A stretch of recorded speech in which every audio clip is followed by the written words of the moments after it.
I'm TJ Martin, and this is my story. I got my first bike when I was 11. Started riding, just me and my dad, riding at a local pit. Started racing when I was 12.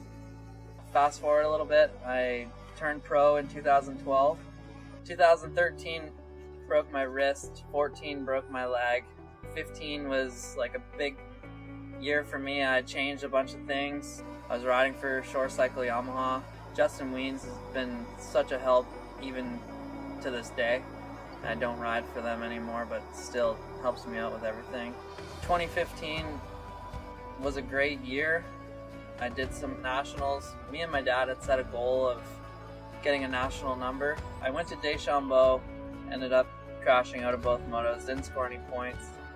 And then the next weekend was Riverglade. Scored 5 points, and I think a few more points maybe would have got me a national number.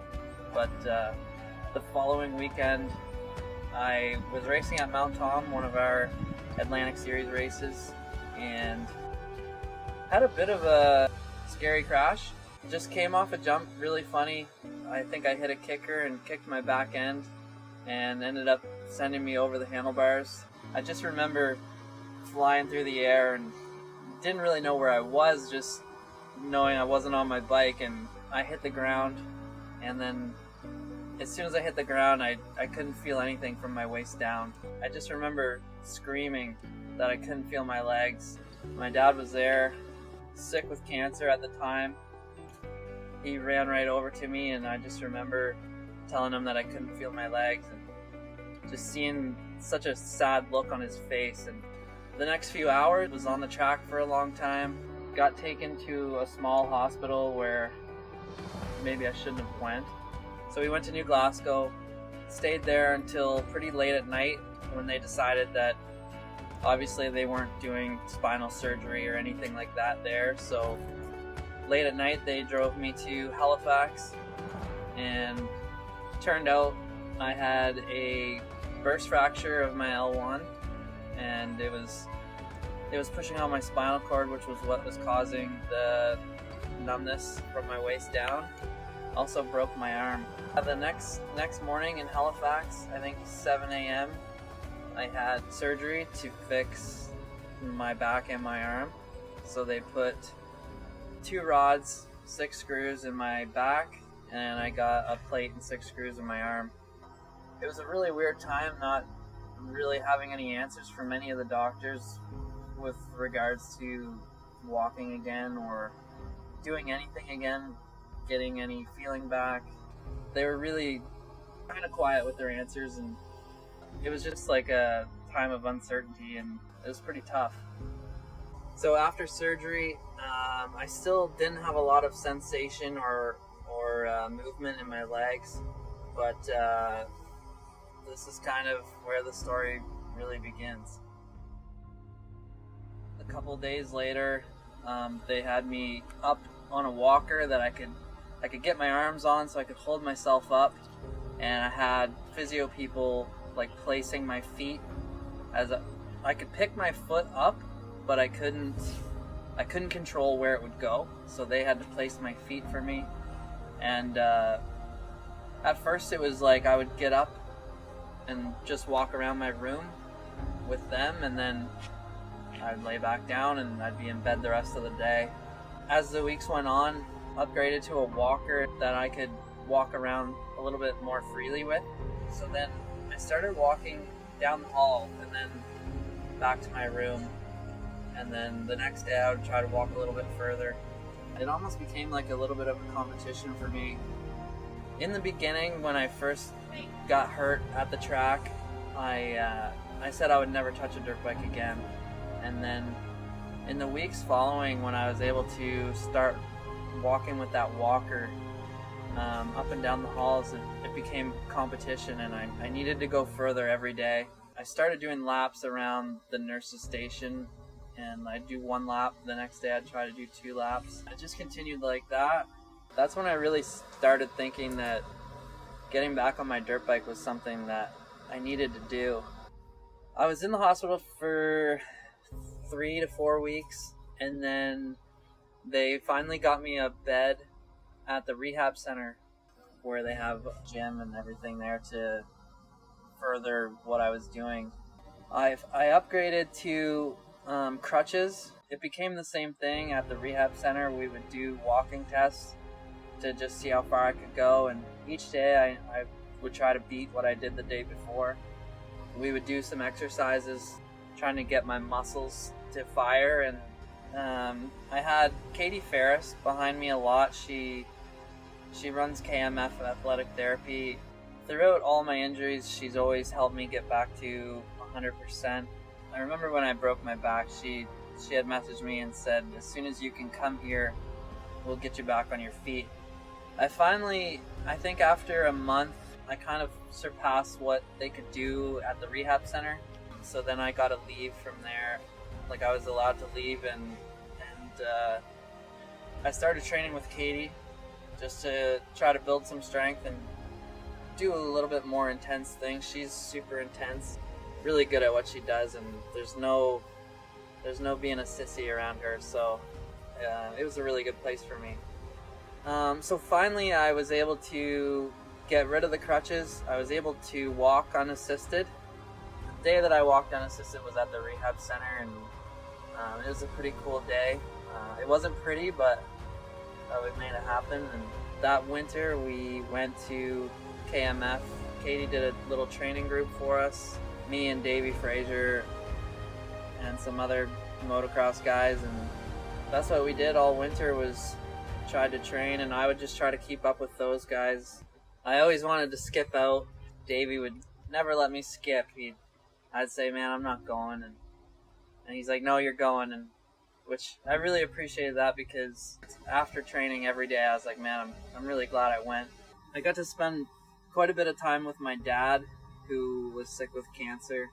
It was almost a little bit of a blessing in disguise, just for the fact that I got to spend a lot of time with my dad, that had I been not hurt and working, I wouldn't have got to spend half that time with him. My dad, unfortunately, he passed away January 16th of 2016. That alone really changed my life, along with my injury, were really eye-opening, just in the simple fact that, like, when people say YOLO or life is short, they're not lying. So, I mean, you can wait around and say, you know, I'll do that next year, but if next year never comes, then you never get that opportunity. So the whole injury and losing my dad has made me super grateful for everything that I have.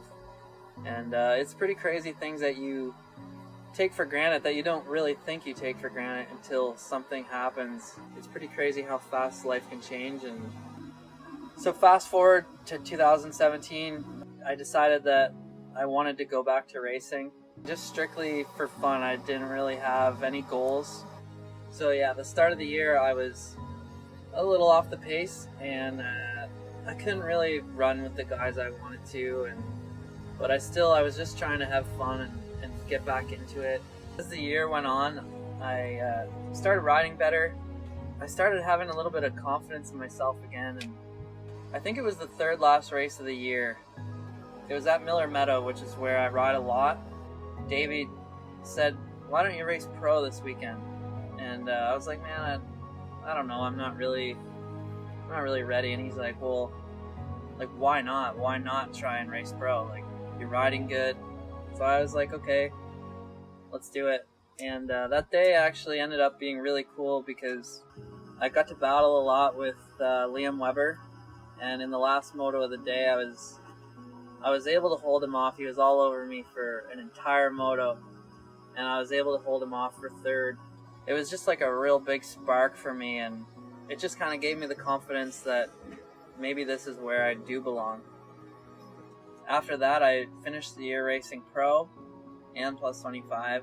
It kind of sparked something inside me that I just wanted to be a pro again. I wanted to be one of the guys, and I really truly felt like I could be. The national number, that goal that me and my dad had set, that's all I could think about. That's what I wanted. So in January of 2018, I went to Florida with Tyler Medaglia, and yeah, I tried to stick to his program. I had him helping me, obviously, like, just kind of making me do things fitness wise and just making me ride, whether the conditions were crap or they were good.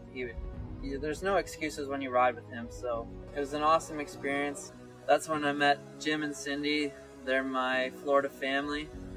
They look after us all winter, and they're just amazing people. It's pretty cool that they've become like family to me, and yeah, the love and support I get from them is unreal. So coming into 2018, I was really confident. I felt like I was riding better than I was before I got hurt. I was practicing at Riverglade a week before our first Atlantic Series race. I had a really weird crash. My hand came off the handlebars and I ended up swapping and I ended up breaking my femur. It was the first time that I finally felt like I was back to the top where I should be, and I just went from there straight to rock bottom. The next few months after that was pretty hard on me. I really felt like I was useless. I struggled a lot with the pain that I was in. I got into this mindset where I was useless and I couldn't do anything. I couldn't go to work. I couldn't ride. It was the first time in my life that I felt depressed. I always thought of depression and anxiety kind of as a little bit of a cop-out or an excuse. And yeah, it was something that I didn't really think was real. I always had this really positive attitude that I felt like mindset was the only thing that mattered, and you could change it in a snap of a finger. And I learned during that femur injury that that wasn't real, and that depression and anxiety was a real thing, and it was pretty tough for me to go through. Finally, I wasn't cleared from the doctor to ride, and I had talked to a lot of my friends, and they said, man, don't rush it, don't ride your bike. And I really felt like I needed to. So I went riding, and I felt like when I came off the track, I just felt like my life went right back to normal. I felt like the old me. I felt happy and confident. It was kind of like my medicine almost. And I just really wanted to race. That's all. I just had my mind set on racing the last race. For sure shouldn't have raced. I'm glad that I did. And it kind of was just like motivation for me. I spent the winter trying to get strong again.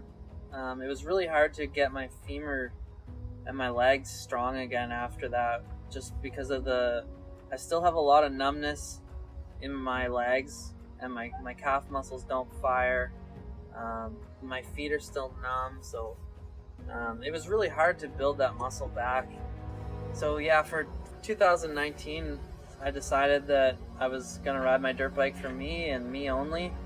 I kind of let go of the national number thing. I just wanted my goals were to stay safe and have fun. And that was the only pressure I put on myself, was to stay in one piece. 2019 was going great, and I never really had any national plans. And then Wyatt Waddell races for Carlson Racing. He ended up getting hurt. I just remember mentioning something to Davey about a fill-in ride, just kind of joking around, and it kind of was something that got the wheels spinning in his head. And so then the next couple of days I thought a lot about it, and I called Davey again and kind of was more serious about it. And I was like, man, I think it would be really cool to do that, especially alongside him, who has been such a big part of my recovery and just dirt biking in general. He talked to Brent, and then he called me and said that we got the go-ahead from Brent, and that I was in for Riverglade.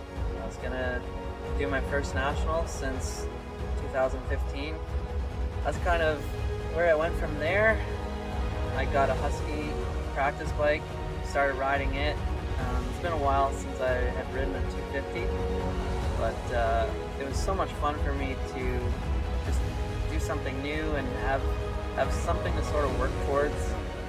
The only goal I had for Riverglade was to qualify and finish both motos. I started riding and doing 30-minute motos and trying to get ready, and I got to ride with Tyler Medaglia again a few times. When you ride with him and you're doing 30-minute motos, it doesn't matter if you're tired at 15 minutes because you can't pull off until he pulls off, and if you do, you better have a good excuse. So it was really good for me to ride with him leading up to that race. So race day came, Riverglade National. It's what I was preparing for. It's a really cool day to show up and see my bike underneath the Carlson Racing rig. Had my good friend Justin Leach there to be my mechanic, which was it was a lot of fun with him, and he was a huge help that day and a big part of everything that happened that day. And so we went out for first practice. I struggled a lot with the track. It's pretty wet, and the race bike is a lot faster, a lot different than the practice bike, and I just, plain and simple, I just sucked. So we came back, made a few changes. So we're out for the second qualifier. I felt like I put a couple decent laps in, but was still pretty unsure.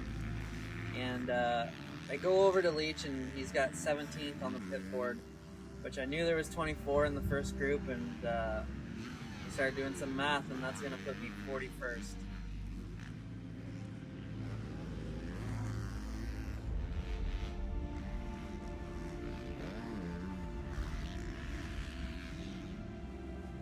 So I came back to the trailer. I was pretty bummed out.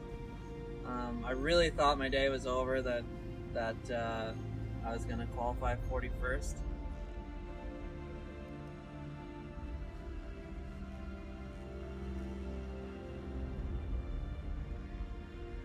You just gotta hope, and we gotta look. I gotta look at some timing after this one. It's not done. Man, the track is so tough. Like the ruts out there. I heard the rides are deep. It's so deep, and I couldn't put a lap together. Feet keep coming off the pegs. I just felt like every time I tried to push, I just screw up. That bike is so different from the one I was riding, and I don't know if it's better. Really? Yeah,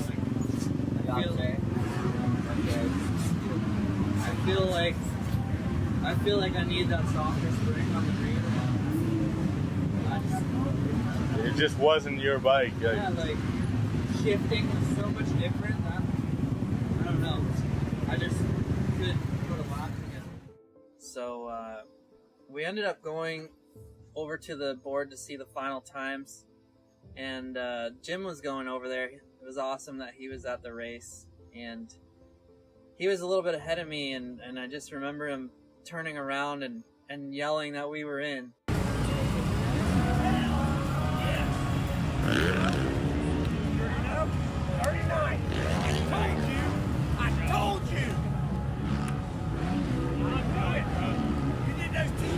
And came over, gave me a big hug, and it was such a awesome moment just with everybody being there and the hugs and stuff. Even just to qualify, I ended up 39th, so went from being pretty bummed out to pretty stoked in a short amount of time. So we line up for first moto. Pretty cool feeling just being on the gate with all the fast pros, and my kit was next level. I just feel like that's my whole thing, is looking good, and pretty sure I crushed it. I went out, got a decent start, I felt like, and then ended up falling in the mud on the first lap. So started coming back from the back.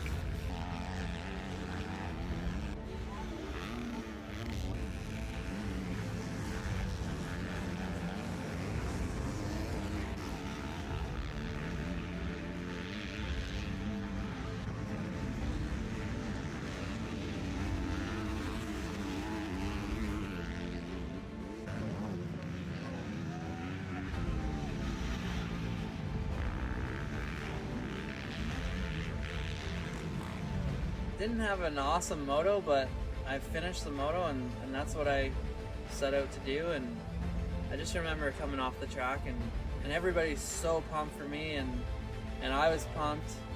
But I had Justin Leach getting my bike ready, and man, he did an awesome job all day long.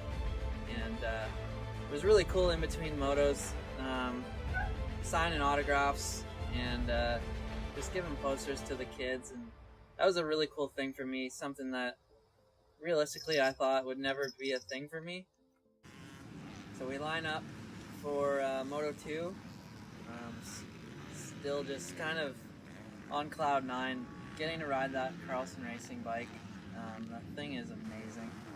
And so we get off to a pretty good start again. It was really cool. I could see Tyler ahead of me. I could see Luke Rensland ahead of me. And so I was like, oh man, I'm up here with these guys. And that's all I was thinking. And then I came into the second or third turn and ended up sliding out and falling again. So we ended the day with 35-32 moto scores for 33rd overall, which I was super pumped with. The goal was to finish, and I didn't get last, so that's a good day for me. So we finish off the day getting some pictures with my friends and family, and then Jules was being a little bit cranky. She was tired and hot and sore from standing around, and I always ask her if she wants to get married, and obviously she always says yes, but this time was the real deal. I had the ring and got down on one knee, and my buddy Isaiah, he was there, iMoto Films, he knew about it and he was there to capture it, and Jules said yes, and which really topped the day off. I couldn't imagine a day being better than that, with everything that just kind of went to plan, and it was a pretty unreal experience. And all I can do is thank everybody that was involved, and thank Davey and Brent, Trevor Carlson. Yeah, just my mom, my dad. I know he's up there watching, and I know he's pumped for me and proud of me, and yeah, just the support from everybody has been pretty unreal. So I'm super grateful for it, and thank you. So if there's anything that you can take away from this, is just never give up on yourself. And I mean, everybody says to dream big, and that's what you should do. It's exactly what you should do.